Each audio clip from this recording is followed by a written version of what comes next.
저희가 자주 찾아뵐게요. 그리고 이제 집 명의 넘겨주세요. 지금까지 한 번도 뭐 해달란 거 없었잖아요. 이 정도는 괜찮죠?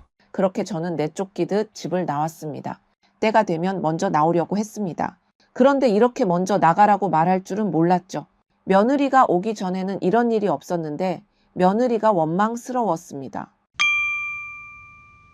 첫 아이를 얻었을 때의 감정을 기억하시나요? 그때 느꼈던 행복한 감정은 지금은 조금 흐릿하지만 이전의 어떤 감동과는 또 다른 강렬한 감정이었습니다. 아이는 너무나 소중하고 귀한 존재였습니다. 대부분의 부모가 그러하듯 아이가 태어나자마자 오직 아이를 위해 살겠다고 다짐했습니다. 형편이 넉넉하지 않음에도 아이에게 부족함이 없이 모든 것을 해주고 싶은 마음은 많은 부모가 공감할 것입니다. 사랑은 양방향이 이상적이지만 그렇지 못한 경우도 흔합니다. 오늘은 아들이 원하는 대로 모두 들어주다가 결국 아들을 망친 김필규 아버지의 사례를 살펴보겠습니다. 안녕하세요. 저는 60대 후반의 농촌에 사는 할아버지로 7남매 중 막내 아들이었습니다. 저는 상당히 늦은 나이에 결혼을 했고 결혼 3년 후에는 아들을 얻었습니다. 그 아들은 떡두꺼비처럼 귀여웠고 그 덕분에 전에는 경험해보지 못한 행복을 느꼈습니다. 마치 온 세상이 저를 중심으로 돌아가는 것 같았죠.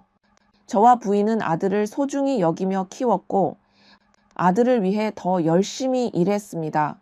우리 가족은 대대로 농사를 지어온 집안이었고 형제들은 모두 서울로 돈을 벌러 갔지만 저는 부모님이 남긴 땅에서 농사를 지어 생계를 유지했습니다.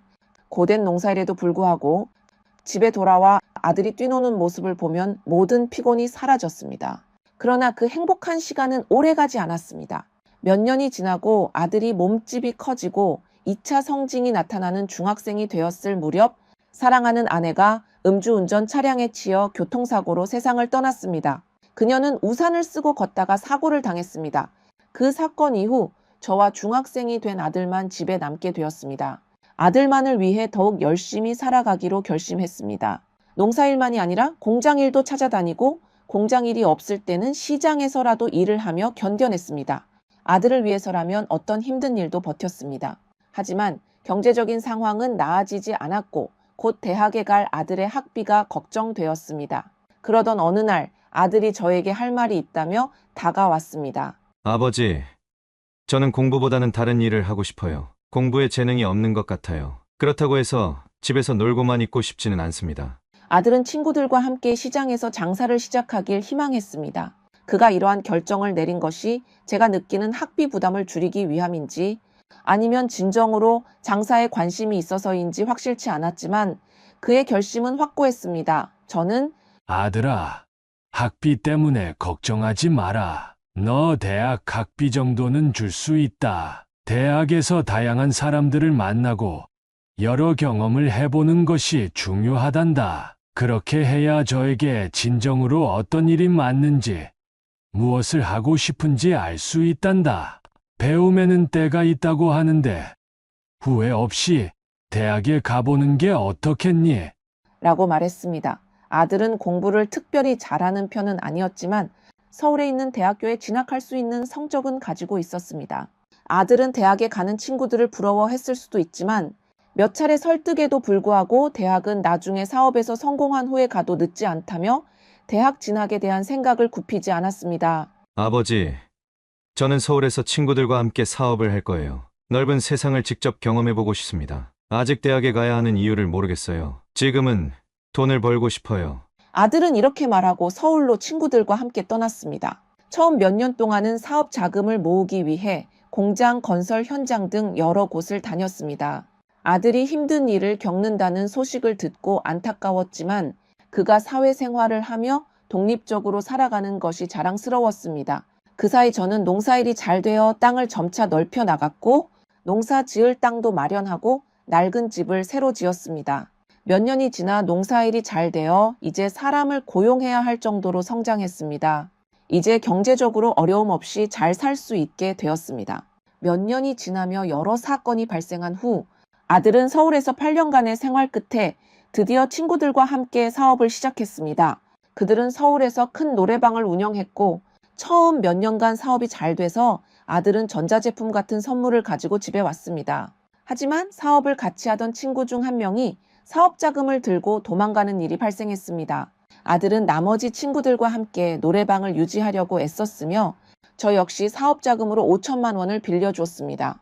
그러나 IMF 사태가 발생하며 생활고가 심해져 결국 노래방을 폐업할 수밖에 없었습니다. 아들이 서울 생활에 실망하고 고향으로 돌아왔습니다. 친구에게 속은 것에 분노하며 술에 의지해 지내다가 결국 사람이 싫어져 고향으로 내려온 것입니다. 아버지, 저 돌아왔습니다. 이제부터라도 농사일을 배우려고 합니다. 서울에서의 생활에 질렸습니다. 라고 말했습니다. 저는 농사일의 어려움을 말을 해줬어요. 아들은 어릴 때부터 건강이 약해 힘든 일을 해본 적이 없었습니다. 그럼에도 불구하고 아들은 아버지가 가르쳐 주시면 할 수 있습니다. 저도 이제 나이가 40에 가까운 나이인데 직접 밥벌이 해야죠. 아버지도 나이가 드셨으니 제가 돌보겠습니다. 라며 의지를 보였습니다. 결국 아들은 고향에 머무르며 농사일을 시작했고 잘 해냈습니다. 물론 예전과 달리 기계만 잘 조작하면 그렇게 큰 어려움은 없었습니다. 그렇게 하나하나 배우며 아들도 어엿한 농사꾼이 되었습니다. 아들도 이제 농사일을 한 지도 5년이 지났죠. 모든 것이 안정되었고 이제는 먹고 살만했습니다. 이 늙은이는 조용하고 평화로운 농촌이 좋았습니다. 그러나 아직 늙지 않은 아들은 따분해 보였습니다. 제가 물어보았죠. 너 결혼은 언제 할 거냐? 만나는 사람 없어. 마음에 드는 사람은 없고. 아들이 답했습니다. 그러게요. 저도 결혼하고 싶은데 노총각한테 시집 오고 싶은 여자가 어디 있겠어요. 일찍이 아들이 혼기를 놓쳐서 결혼하기가 쉽지 않았습니다. 시골에 시집 올 처녀도 없었고요. 제가 떠나고 나면 혼자 외롭게 살아갈 아들이 걱정되었습니다. 친구들을 만나 이런 이야기를 해봤더니 한 친구가 말했습니다. 필규야, 내가 보민이라고 하니까 나래두는 건데 기분 나빠하지 말고 들어. 혹시 외국인 며느리는 어떤가? 우리 조카도 이번에 외국인 며느리를 얻어서 아들 낳고 잘 살고 있어. 혹시나 해서. 아무리 젊은 사람이 없다고 해도 무슨 외국인이야. 말도 안 통하는데. 우리 아들하고 어떻게 살아? 그리고 외국인 신부들 도망간 사례가 한두 번이야. 화가 났습니다. 아무리 그래도 외국인 며느리를 들이다니. 아니야, 요즘 외국인 신부들 다 한국말 할 줄 알아. 너무 그렇게 부정적으로 생각하지 마. 혹시라도 준석이가 생각이 있다고 하면 내가 알아보고. 친구들에게 호통을 치고 왔지만 다시 이성적으로 생각해보니 이런 농촌에 시집올 한국 사람은 없었습니다. 더군다나 젊은 남자도 아니고 준석이 이제 40 중반입니다. 현실적으로 한국 여자를 며느리로 들이기에는 무리가 있었죠. 그래서 아들에게 이야기해봤습니다. 준석아, 너도 이제 나이가 있으니 장가를 가야 할 거 아니냐? 언제까지 이렇게 외롭게 살 수도 없고. 제가 그러고 싶어서 그런 게 아니에요. 저도 결혼해서 아이 낳고 살고 싶어요. 그런데 이 농촌에 누가 시집을 오겠어 이 말입니다. 그러면 내가 한번 알아봐. 혹시 외국인 신부는 어떠니? 외국인은 말도 안 통할 텐데요. 그럴 바에 그냥 혼자 있는 게 낫죠. 신부도 한국까지 고생만 할 텐데요. 그래도 한번 만나봐. 아버지 친구 송씨 할아버지 알지? 송씨네 조카도 외국인 신부 들었는데 아들 낳고 잘 살고 있다고 한다더라.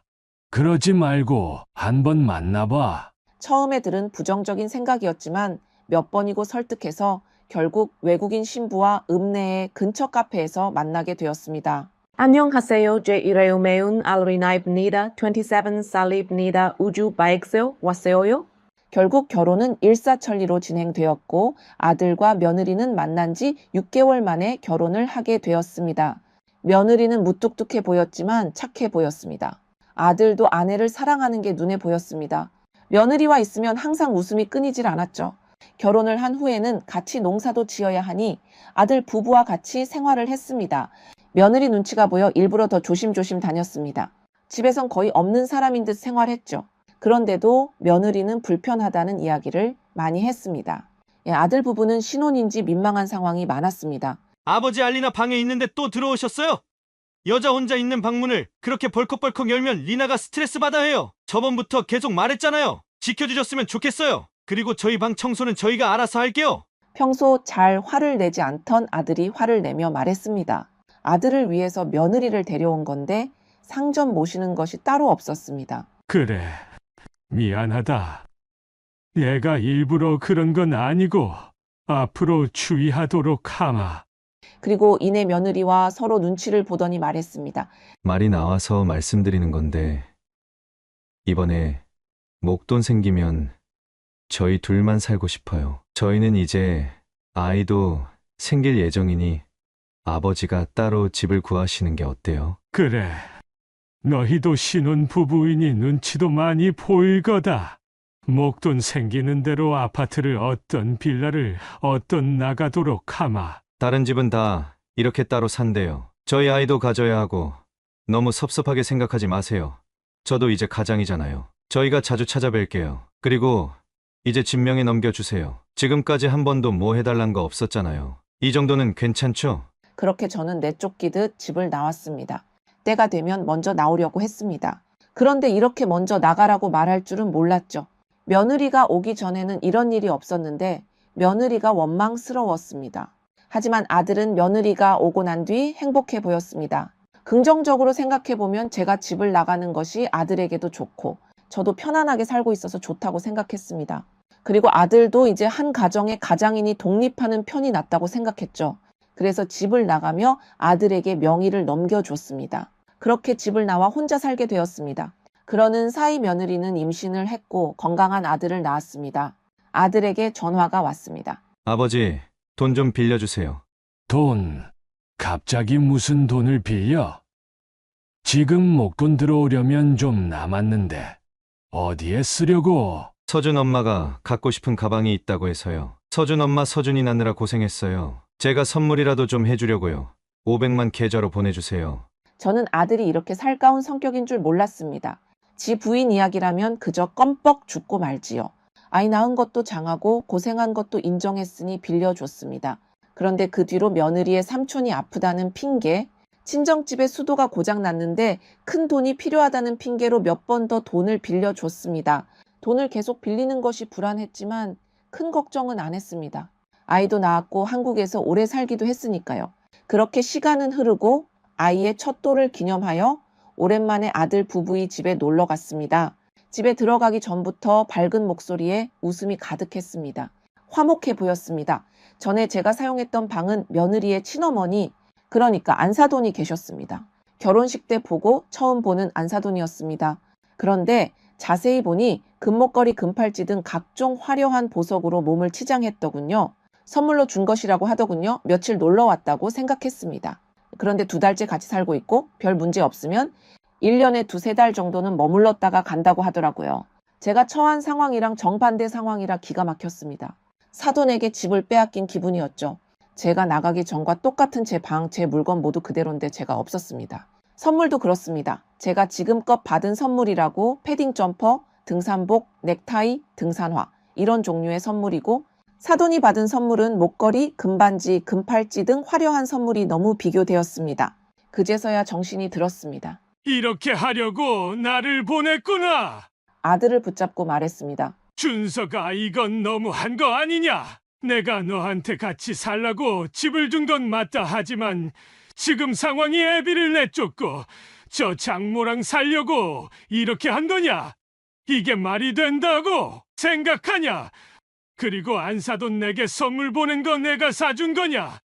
나도 금팔찌 금목걸이 할 줄 안다. 뭐가 좋은 건지 다 알고 있어. 아무리 선물이 정성이 중요하다고 하지만 이건 해도 너무한 거 아니야? 아버지 선물 금액이 중요한 게 아니잖아요. 두 분 다 똑같이 생각하고 있어요. 그리고 지금 알리나 외국에서 와서 혼자 외롭잖아요. 그래서 제가 모시자고 한 거예요. 이 사람 우울증 걸릴지도 몰라요. 혈혈단신으로 혼자 왔는데 그 정도도 제가 못 해줘요. 지금 내 처지를 봐라. 상황이 정반대이지 않냐?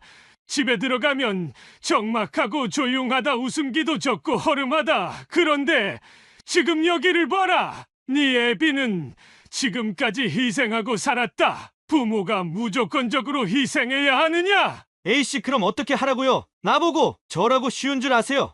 제가 어려서부터 뭐 해달라고 한 적 있어요? 엄마 없이 혼자 이렇게 컸으면 고마워해야 하는 거 아니에요? 아들의 마지막 한마디에 충격을 받았습니다. 저 말을 듣고 더 이상 그 집에 있기 어려웠습니다. 저는 다시 좁고 허름한 제 집으로 왔습니다. 아들의 저 마지막 한마디가 계속 마음속에서 맴돌았습니다. 지금껏 희생하고 살 수 있었던 건 아들이 이런 내 마음을 알고 있을 거라고 생각했었죠. 어디서부터 잘못된 건가 며느리를 드릴 때부터인가? 아니면 처음부터 너무 오냐오냐 키운 게 잘못된 건가? 시대가 변했다고는 하지만 어렸을 땐 순수하고 착한 아들이 어쩌다 이렇게 된 건가 싶었습니다. 그렇게 오만 가지 생각을 하며 늦은 새벽까지 잠을 청하지 못했습니다. 그리고 다음날 아들에게 전화가 왔습니다. 아들이 첫 마디는 충격적이었습니다. 아버지 알리나 못 봤어요?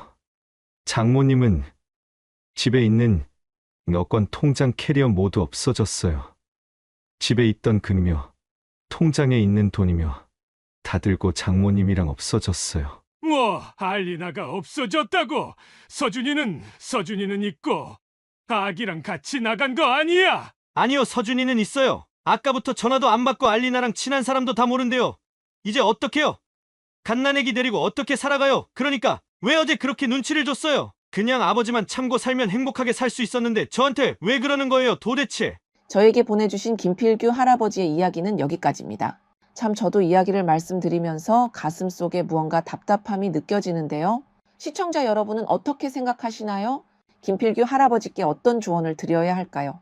부모는 자식을 위해 무엇이든 희생해야 한다고 배운 사람들이 많습니다. 그런데 그렇게 무조건적인 희생이 꼭 자식을 바른 길로 이끌지는 않습니다. 자식을 바른 길로 이끌 수 있게끔 이성적으로 생각해야 하는 것이 중요합니다. 끝까지 들어주신 모든 분들께 감사드리며 오늘 김필규 할아버지의 사례를 통해 자식과의 관계를 현명하게 다시 한번 생각해보는 계기가 되었으면 좋겠습니다. 작성해 주시는 댓글은 김필규 할아버지께 전해드릴 예정입니다. 쓴소리든 애정어린 조언이든 남겨주시면 김필규 할아버지에게 힘이 될 거예요.